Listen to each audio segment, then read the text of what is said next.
C'est aux premières heures de la matinée du mardi 12 janvier 2021 que le corps sans vie d'un homme âgé d'environ 40 ans et non encore identifié a été découvert par les populations du quartier Fulberi-Kloa, non loin du marché Bororo, dans l'arrondissement de Garoua 1er.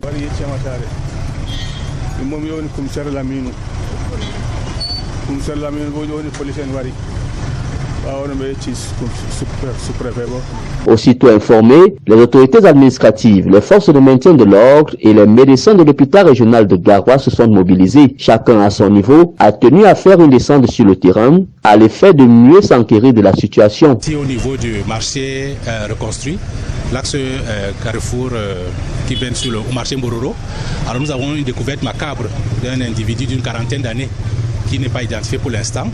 Alors les premiers éléments de l'enquête nous révèlent qu'il a reçu un coup de poignard, tout au moins un objet contondant au niveau de la poitrine, et il a succombé dessus de cette blessure. Selon certaines sources, il s'agit vraisemblablement d'un meurtre qui a été commis dans un autre lieu. Les responsables de cet acte ignoble ont tout simplement trouvé judicieux de déposer le corps qui reste à identifier ici au quartier Fulberi-Kloa. Pour le chef de ce quartier justement, l'obscurité est la première cause de cette situation.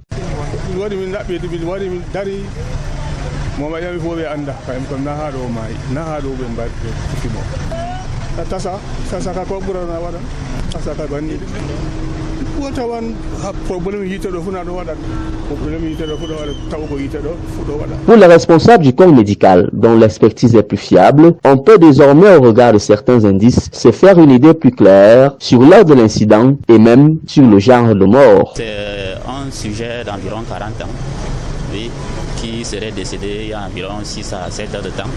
Donc comme il est 9 heures, ça se passait environ de 2 heures, 3 heures.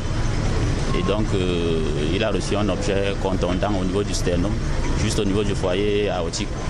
La haute, c'est la grosse artère qui ravitaille les cellules de l'organisme ensemble, tous les organes de l'organisme. Donc c'est un peu ce qui s'est passé. Le corps sans vie et non identifié a été mis à la disposition des services d'hygiène de la communauté urbaine pour inhumation. Dans la foulée, une enquête policière a été ouverte par le commissariat du 1er arrondissement. Le chef de terre de Garoua 1er a ainsi saisi la balle au bon pour appeler la population à plus de vigilance, non sans mettre l'accent sur l'importance d'avoir toujours sur soi une pièce d'identité. Je profite de votre antenne pour dire aux populations d'être vigilantes. Nous appelons toujours à la vigilance des populations. Le monsieur le corps qu'on vient de découvrir, nous n'avons pas pu l'identifier parce qu'il n'a pas sa CNI sur lui. Peut-être que sa CNI a été emportée par ceux qui ont fait ce crime-là. Mais en attendant, je profite de votre antenne pour dire aux populations de Garoua 1er que nous avons plus de 3000, voire 5000 cartes nationales d'identité disponibles dans les commissariats. Dans les prochains jours, il n'y aura plus de raison que quelqu'un dise ici à Garoua qu'il n'a pas sa CNI parce que les CNI sont disponibles dans les commissariats. La vigilance reste donc de mise dans la ville de Garoua, surtout par ce temps où les coupures intempestives du courant électrique sont non seulement récurrentes, mais aussi à l'origine de la prolifération à grande vitesse du grand banditisme.